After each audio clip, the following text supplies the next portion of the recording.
Happy Monday, friends. It is the end of June. Maybe June has already passed by the time you're listening to this, but that means that it is the end of half of 2026, but certainly the end of the second quarter.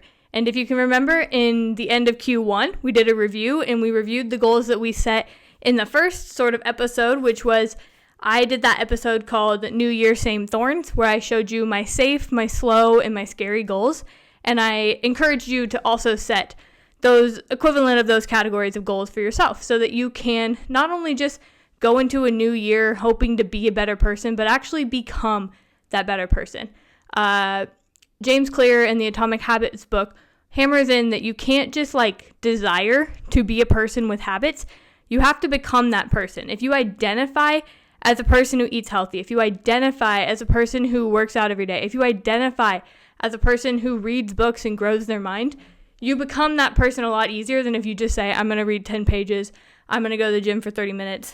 Because when you identify as that person, the habits don't become just things you do, they become an expression of who you are. And so, I hope you picked those goals, and now it's time to check in on them. 50% through the year, are you 50% to achieving that goal? Are you 50% if you're not already that person that you wanted to be? If your goal was to eat healthier, how are you doing? If your goal was to spend more time with your family, would they agree with you? So what I want to do in this episode is I'm going to walk you through my thoughts and my sort of journaling of my Q2 review, meaning April, May, and June. And I want you to pause the video and apply it to yourself. Or when I'm done yapping, you just stop and reflect a little bit on your Q2. The goal of this is not for me to brag or for me to whine about my own failures in Q2, but rather to just give you the space, give you the encouragement to stop and think. We don't do that enough. We don't sit in silence enough with ourselves. And so this is your time to do that. So the first thing to do a review is to remember who you wanted to be. What did you want to accomplish? For me, I did give you those 3 categories, and my safe goals were the ones that I said, no matter what, these are things that I can do because they weren't easy, but they were the simplest goals. And what were those for me? They were sleep, fix my health, travel more, and pray more. And the sleep and fix my health kind of went together because sleep is my problem. And in Q2, I still sucked at sleep. I am getting so annoyed with myself that I keep just pushing it to the back burner. At least for Q2, I can tell you that I didn't sleep because I was doing things with other people. And that was better than just not sleeping because I was staying up late to do things just by myself. So I guess there was improvement, and the good days of sleeping were better, but the bad days of sleeping were worse. So netted, I didn't get anywhere. So Q3, we are going to sleep, and it goes along with my other goals. And so that is why sleep is so crucial for me. And so we're going to get there. I wanted to travel more. That was another one of my safe goals. And I definitely went more places, but I didn't go any of the places that I would consider traveling because, they were always functional trips. So in Q3, I do want to travel. Q3 comes with some more time for me for sure. And so that's the plan, is to get out of my town. And I am also a little bit more settled into a new routine in a new town. And so it'll be fun to travel more. My other safe goal was to pray more. And I can say I did do so much more of that in Q2. I prayed with other people more. I prayed in the sauna more. I prayed on just walks where I didn't take my headphones. I just went and I just thought and I just prayed. So yeah, I definitely prayed more in Q2, and it definitely resulted in me feeling better. So if you need any motivation, those are some simple things to do. Sleep more, travel more, pray more.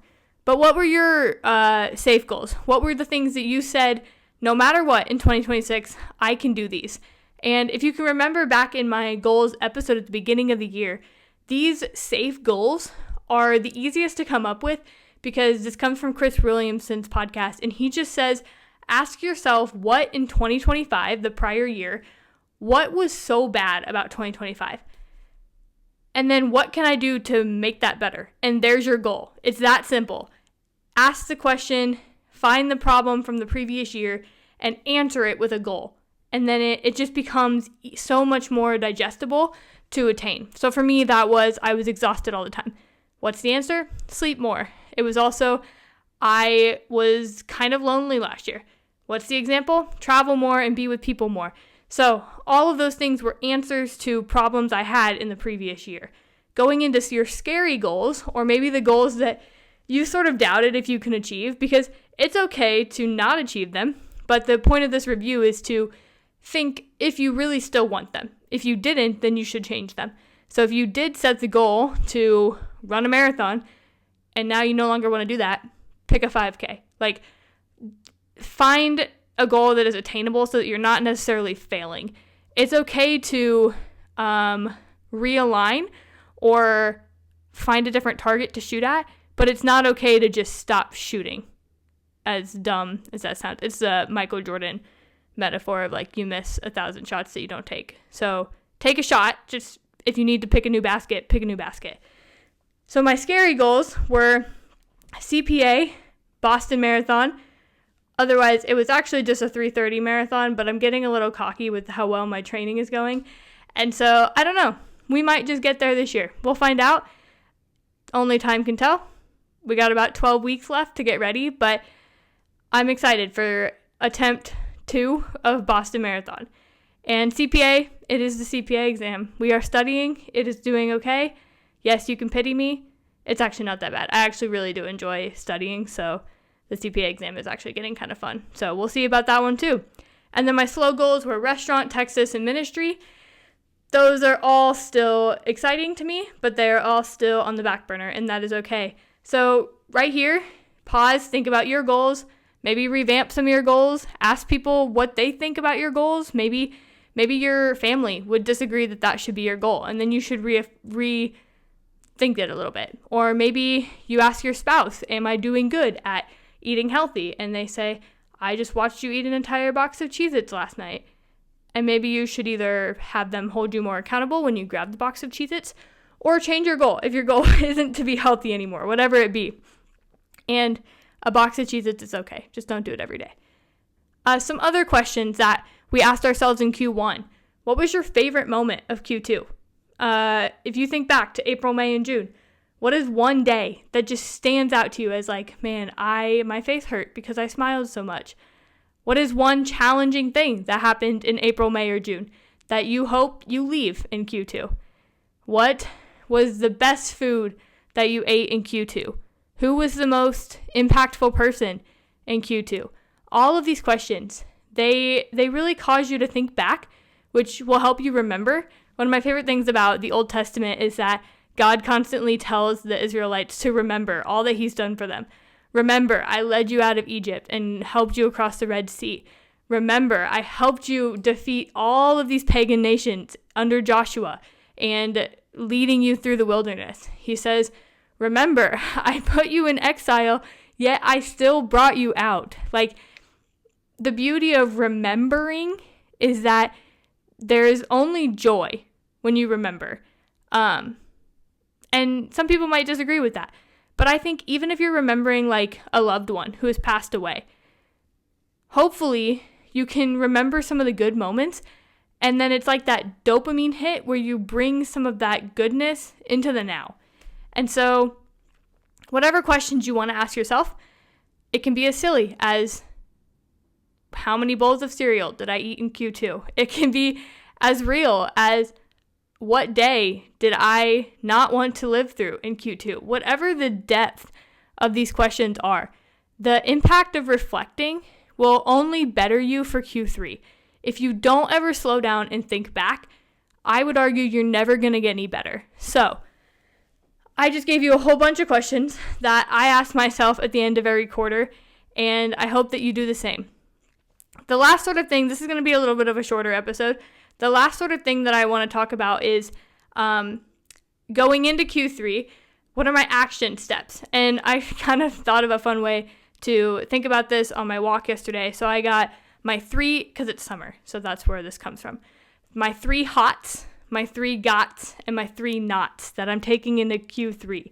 3 hots, meaning 3 things that were so good and so hot in Q2 that I want to bring them with me and keep doing them to the extent that I did them in April, May, and June. My 3 gots being the 3 things I gotta do because I just need to do them. And I didn't do them in Q2, so I gotta do them in Q3. And my 3 nots being 3 things I did in Q2 that I really want to leave behind me. So let me give you those, and then I do encourage you to pick some hots, some gots, and some nots to take with you into Q3. So my 3 hots, starting on the good end.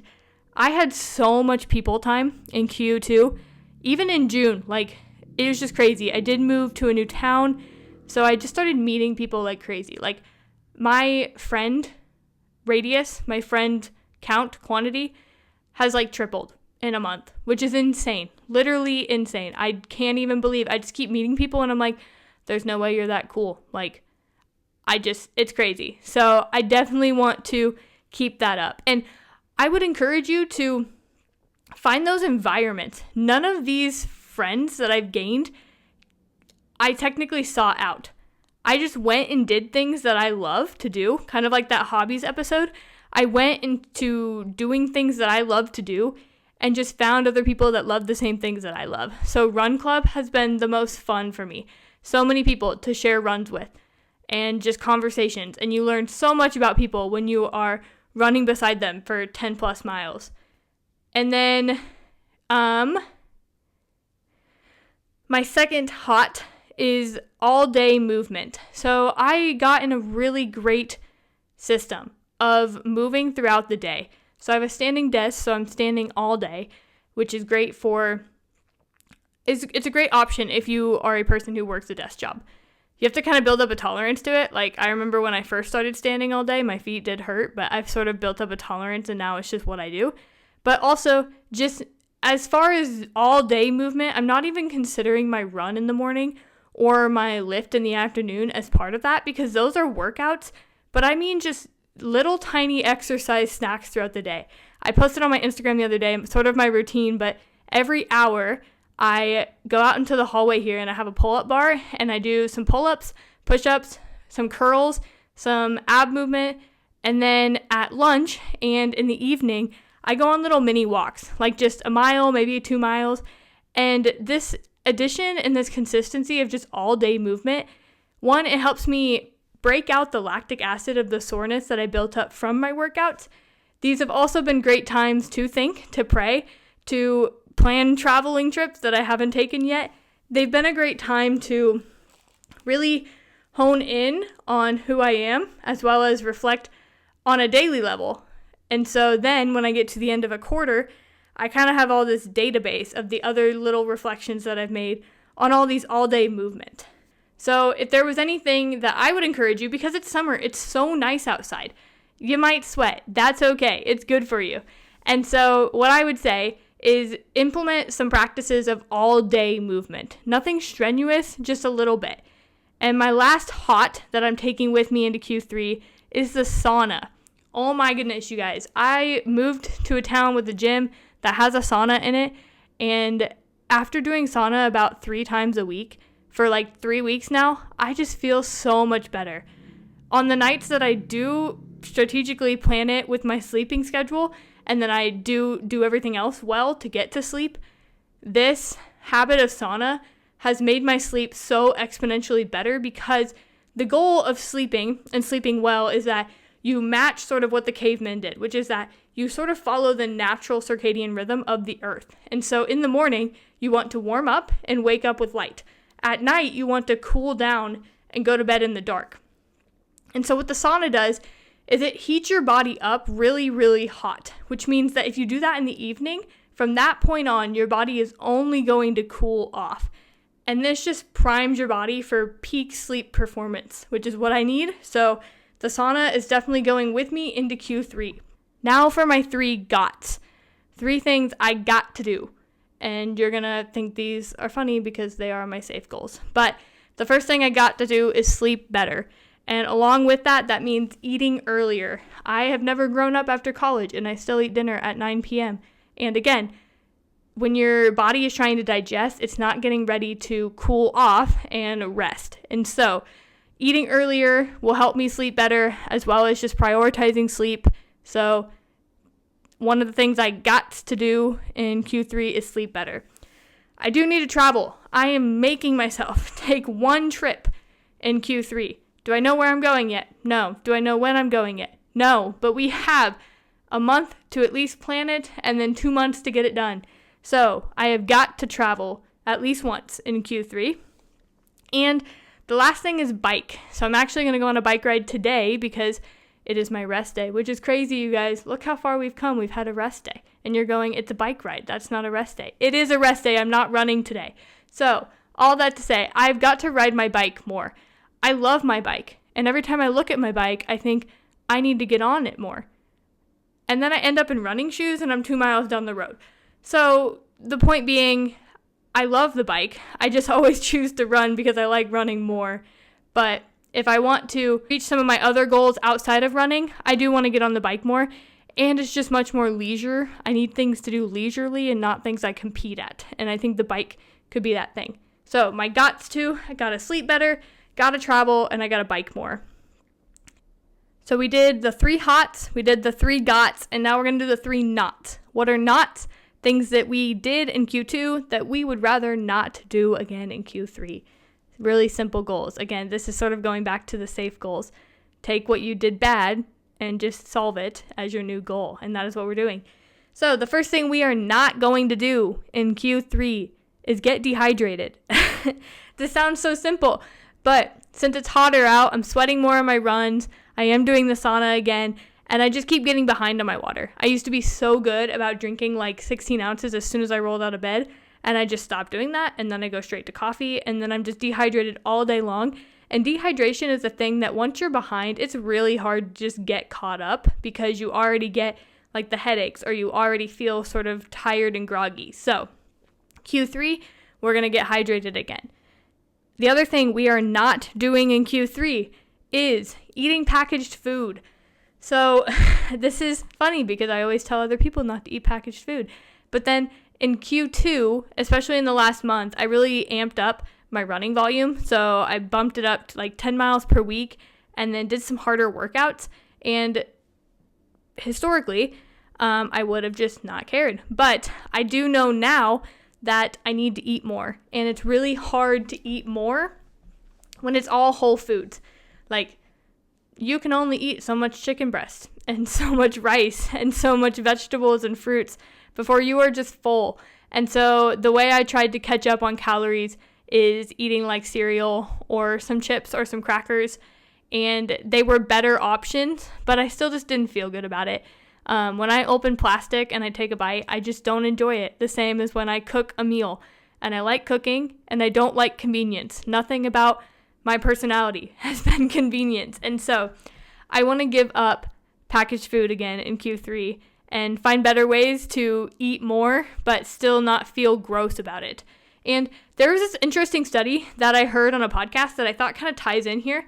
And it was the difference between how men and women, their appetite hormones react to sleep deprivation. And so, as you know, I already talked about, I wasn't sleeping great. And on the days I wasn't sleeping great, that is when I had the worst problem with avoiding packaged food. And I found this really interesting. So they did a study on, I think it was like 30 men and women between the ages of like 30 and 40. And what they found is that on sleep deprivation, so they took these people, they said, you're going to have one bad night of sleep. And then they measured their blood levels the next day. And what they found is that in men, the ghrelin hormone, which is your hunger hormone, that was higher in men in those blood levels. So after a bad night of sleep, the men had higher ghrelin levels. And what that means is that men were more hungry. And you're going, well, duh. But it was different in women. So in women, that hunger hormone didn't really get affected, but their GLP-1 hormone was lower, which means they were less satiated. So what does this mean? Studies reveal that sleep deprivation affects males and females differently, driven by distinct hormonal and neurological responses, because you know, we love the neuroscience. men tend to experience increased ghrelin, the hunger hormone, and eat more overall. They also, in order to sort of satisfy their hunger hormone, men want more calorically dense food when they sleep bad. So men are the ones sort of going straight to like peanut butter or straight to more steak, more protein. They are just hungrier overall. Women experience reduced GLP-1, which means that they exhibit heightened emotional brain activity when craving sweet or high-calorie dense food. So basically what this study shows is that, yes, sleep deprivation makes us all have higher cravings, but we almost crave in a different way. Men are just hungrier. Women are harder to satisfy. And how I sort of learned that this was showing up in my own life is on those days that I didn't sleep well, I would sit down to eat, and it wasn't necessarily like I was hungrier, but I just never got full. And so I would eat like seconds or thirds of a bowl of cereal, and I'd be like, well, this is dumb. Like, I'm still not full. And it's science. If your GLP-1 hormone is lower, you just won't get satiated.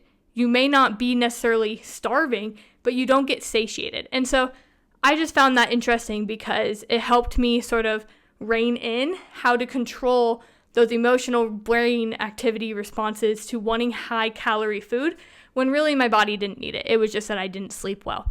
It also just shows the power of good sleep. So if I can sleep better, odds are I won't have those days where I want packaged food. So the second thing we are not doing in Q3 is responding emotionally to eating packaged food, which is true for, I feel like, all of us. We all fall short of that sometimes. So Q3, we're getting back on track. We're sticking to our whole foods because that's actually what I like and what my body likes. So stick back to that. The last thing I am not going to do in Q3 is hitting snooze. Now, given my snooze is different than normal people's snooze, I have been snoozing since like 5:45, or I've been snoozing until maybe 6 a.m. and then getting up and starting my run. And it's just not fun in the summer because it's already hot by 6 a.m. So, and it's not dark anymore and I don't get to watch the sunrise. So in Q3, we're going to get back on the 5 a.m. clock, be up, doing my PT before I run, getting a cup of coffee in, out the door, enjoying the sunrise in the dark. And that also just gives me more time to sort of soak in the world before the day gets going. So that's my goal. So again, my 3 hots were people, all day movement, and sauna. My 3 gots to, I gotta sleep better, gotta travel at least once, and I gotta ride my bike more. And my 3 nots were packaged food, hitting snooze, and getting dehydrated. So all that I hope you got out of that was not that Morgan sucks at sleeping, not that Morgan is committing to eating better. If you want to hold me accountable for that, feel free. I love when people love to hold me accountable, but I also know that I'll just do them myself because this isn't motivation we're living on. It's intentionality, it's discipline, and I am just a person that does those things. And that's exactly what I hope you do, that you find your hots, your nots, and your gots, and you self-identify as them and use them as not systems and habits that you're going to do, but a person that you are going to become, so that simply doing them is just expressing who you are. So, as always, guys, I just want you to reflect on your Q2, go into Q3 pumped with new goals, same goals, new action steps, whatever it be. Make Q3 a good one. And until next time, starve the lies, build your body, fortify your mind, stay hungry, but stay hungry for whole foods, because odds are you're just tired when you want that bowl of cereal. And as always, stay unsatisfied. See you guys next week.